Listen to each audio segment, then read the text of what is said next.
Hello my little learners, you can call me Lovegood and I hope you enjoy this video. Here are just a few things before we get started. Today I'm presenting you with Chapter 12 of Ghostly Bonds, titled Inkpot Gods by the Amazing Devil by KittyKqt on AO3. But anyways, thank you for tuning in to listen to me, but that's enough of my rambles and jambles and let's get right into the fic. This is the summary. Summary: Quirk training and information gathering. Izuku blinked at the quick location change, trying to get his bearings. He was in a different location from the last time he had fast travelled. This one was more homey than the lab, if you could call a beat-down bar homey. Shigaraki was asleep next to him, curled up on the couch. He looked almost peaceful, despite the scarring on his face. 5-finger activation. The artist's gloves were smart while sleeping. He had to find a way in. The plan was simple enough. In order to get the information he needed, he just had to follow Shigaraki around. He would report back to the heroes every week until they learned who was actually behind it all. Then the heroes would take over. It was simple enough. He knew Shigaraki's location now, so he floated outside the walls, taking in the area. It was a large, broken-down warehouse that looked empty from the outside. In fact, most of the floors he explored were empty. Only the bar room had anything. There were small bedrooms down a hallway and a strange empty room, but that was it. Nothing remotely interesting enough to report back to the heroes. Still, he pulled up his ropes, pulling on Eraserheads. The hero was sitting on a bench in an empty gym, much like the ones that the hero students had used before. He wasn't doing much, other than working on some papers for class. Izuku grabbed a paper from him, flicking it away. The hero sighed, grabbing it off the floor, shaking his head. "Can you not be a problem for a second?" he asked, while standing up, and Izuku grinned. He was actually getting to train with a hero, and it was Eraserhead of all people. He had never imagined himself in this situation. "We need to test your quirk to get its full range." He cracked his neck, sighing again. The heroes had only agreed to Nezu's plan when Aizawa forced quirk training into the mix. It was ridiculous, really, but he had gone along with it. He needed to increase what he could mess with to help people. "I'm going to try erasing your quirk first," Eraserhead said, setting up a camera nearby. "I don't know if you only appear through video feed, so we can go back and check." Izuku fidgeted, unsure of what exactly he was supposed to do. He had only ever trained his quirk by himself, and no one was supposed to even know about him. "Please stand here, or float, whatever you do." Izuku smiled slightly, floating over the spot Eraserhead marked. Eraserhead's eyes flared red as his hair stood up, staring at Izuku. The first thing he noticed was a slight buzzing in his head, like what had happened before the USJ, a sense of unknown. The next was the fact the floor felt more solid, more real. He stared at Eraserhead, who stepped back slightly. He could see Izuku. He could tell by the way the hero's eyes opened more and his mouth opened in shock. He waved slightly, and Eraserhead shook his head, dropping his quirk. Immediately, he lost the feeling of the floor under him, and the buzz went away. "I couldn't see you clearly, just your outline. Izuku, are you okay?" Izuku hated the way the name sounded on the hero's tongue. It was pitiful. He grabbed the papers the teacher had left, throwing them into the air. "I'm sorry," Eraserhead said, putting his hands up. "Ghost." Izuku nodded in satisfaction, bumping the camera slightly. "Right." Eraserhead came and sat by him, his papers left on the floor. He hit a few buttons as Izuku floated to hang over him, watching him work. The video camera flickered to life, static filling the screen before it cleared. He couldn't see anything but Eraserhead until his quirk flared up. Izuku gasped in shock, righting himself as he stared at his picture in the camera. At least, what he thought was him. He looked awful. He looked dead. Dead on impact. "You're full," Eraserhead said gently, shaking his head. "This is more than what I could see. Aside from the blurry edges and messed up graphics on your face, I can see you. We can prove it's due to your mom." Izuku grabbed the camera, pushing all his energy into his fingers to check it as far as he could. Eraserhead yelped, using his capture weapon to catch it before it shattered on the floor. "Don't," he warned, and Izuku rolled his eyes. He was done with this talk about his mum. He was here to test the limits of his quirk. "Fine," Eraserhead said, standing up again. Let's try using your quirk. He set the camera up again, walking backwards, still in its view. Teleport to me. Izuku shrugged, pulling up the ropes and tugging himself forward. He was beside Eraserhead in a second, but Eraserhead didn't move. Come on, ghost. Izuku rolled his eyes again, waving his fingers through the hero's arm. He shivered, stepping back and nodding. I couldn't see you at all that time. That made sense. If people could see him when he travelled to them, he'd be found out sooner. He'd have been found out sooner. But I can feel you touch me, he hummed, shaking his head. What about your other aspect? The rope thing? Bonds, but whatever. Eraserhead pressed a few buttons on his phone before putting it in his pocket. I'm getting some help in. Izuku hummed, twisting his neck to pop it. Want to try moving objects while we wait? He asked, pulling a bag from behind the bench, setting some items on it. They were all varying in size, ranging from a bottle cap to a large textbook.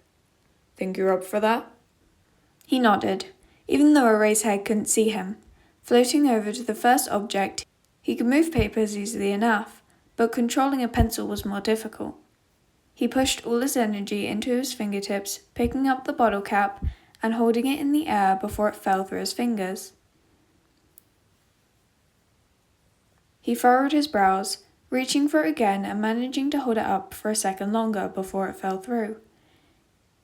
He was already slightly tired, but he ignored it as he went to the next item, a small pocket knife. He got it in the air quick enough, but it fell through after a second and his vision spun. Try slowing it down. Don't use as much energy. That's how you describe it, right? Izuku nodded, taking a deep breath as he focused less on all his energy, more on keeping it steady. He got it up longer, but it dropped soon after again. Ever put coffee in the microwave? Aizawa asked, leaning against the wall. Izuku looked at him, horrified, the item's forgotten. What kind of monster? Think of it like that. Microwave it too much and you lose the flavour. Too little and it's not the right temperature. Izuku rubbed at his eyes, shaking his head. Who would put coffee in the microwave? But he made some sense. Like an egg in the microwave. If he kept the energy constant but not fully pushed forward, he could keep the egg from exploding. Not the coffee in the microwave, because that was just wrong. He went to pick up the knife again, controlling his output like a microwave. It took more concentration, but it was easier. He could breathe easier while doing it. The door creaked open and he jumped, spinning around and floating over quickly to the newcomer. Whoa! Present Mike shrieked, ducking. That's a knife! Izuku dropped it in shock, flexing his hands. He had never been able to hold anything that long before, especially while he was moving fast. Ghost? Trying to kill me? Izuku flushed, flicking the light switch as fast as he could. Calm down! Present Mike held his hand over the light switch, shivering when his hand touched Izuku's. Shoulda called me here. Izuku pulled his hand back, picking up the knife slowly. Present Mike raised his hands in defense, walking backwards towards Eraserhead as Izuku floated over as well. Easier to hold? Izuku nodded before flicking the knife in the air. He missed the catch, the knife slipping through his hand, tip falling into the ground. No throwing knives, Eraserhead said, picking up the knife and flicking it shut. We're going to try your borrowing of people's abilities. Izuku hesitated, running his hands through his hair. He shouldn't risk losing Shigaraki's bond. He would lose a place for his mama if he did this. We know how you react to my quirk, but how would you react to a voice quirk? Izuku hesitated, nodding. He reached forward, taking Present Mike's wrist in his hand. Boo, he said with a grin, before his hand slipped through. Present Mike scrambled back as Izuku grinned and Eraserhead sighed. Izuku shut his eyes, pulling up the 3 ropes. Shigaraki's was still, and the other 2 were short in length. He gripped the new one. A mix of citrus and honey filled the air. He tried to feel where his quirk would activate, putting his other hand to his throat. His throat felt unusually warm as he took a deep breath before speaking out loud. Something he didn't do often anymore. Why speak when no one could hear you? I really hope this works. His voice sounded loud to him, ricocheting in his ears as he shook his head to clear the buzzing that filled them. I think I heard something, Present Mike said, as Izuku opened his eyes, rubbing at the itch on his neck. I don't know if it was words or not. Izuku sighed, shaking his head. It was pointless to think that he could actually talk to anyone. He had gotten used to being ignored. Izuku, Shota started, and Izuku grabbed the textbook. Chucking it at the man's head, he ducked, shaking his head. Ghost. Izuku nodded, satisfied. Try a different method. You have to talk over barriers, not just speak. Izuku hesitated, reaching for Present Mike's quirk again. He didn't want to hope. He didn't want to be let down again. He went to speak again, but something changed.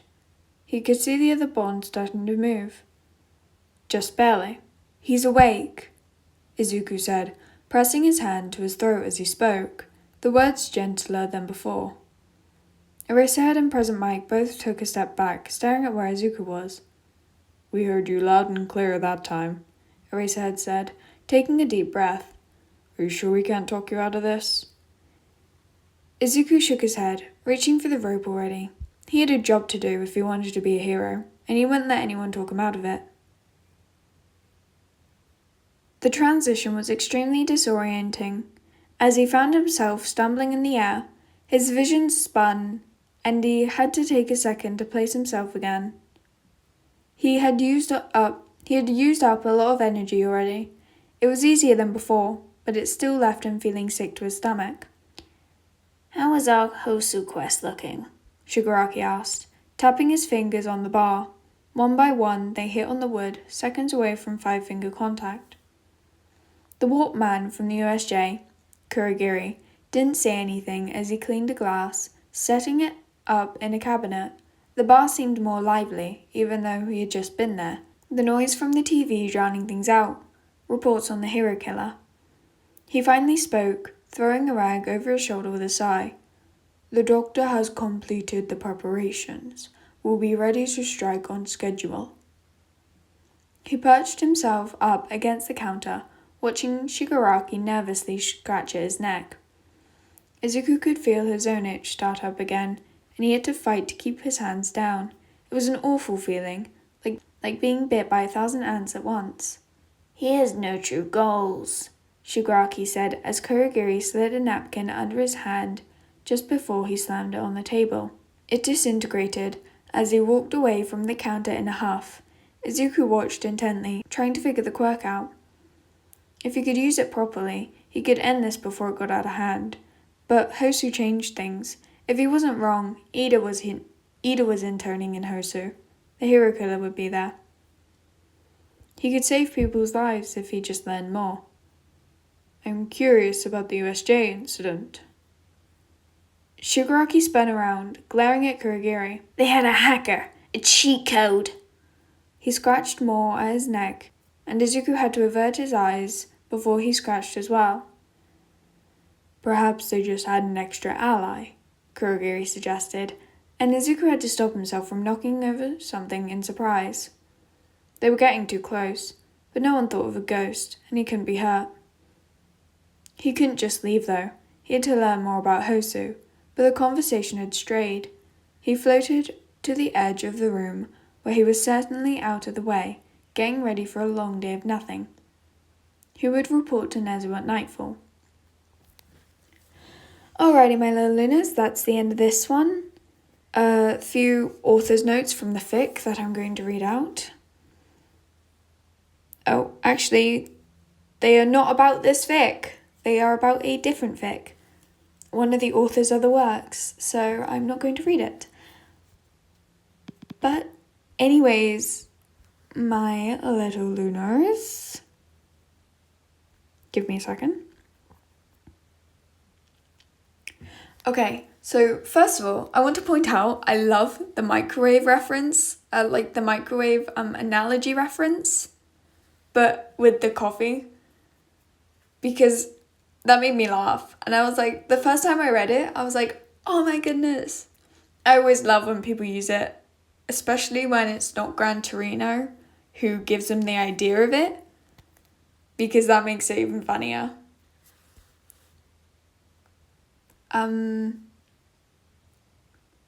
So Izuku can talk to them now. Yay, we love that. He's using Present Mike's quirk, which we love.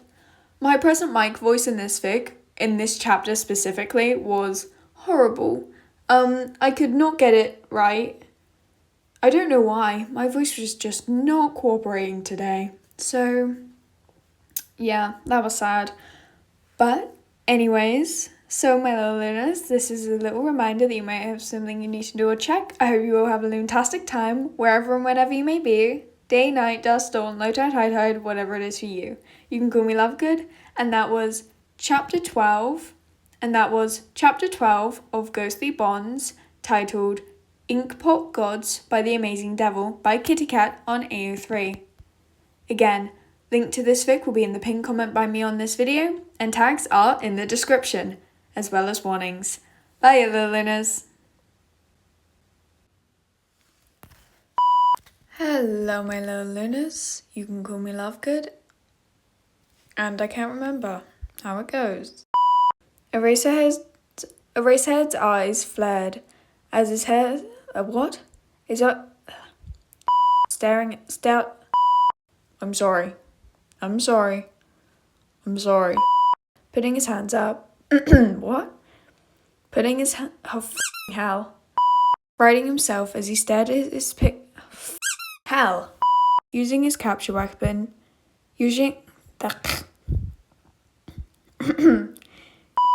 Izuku hummed, twisting his neck to pop.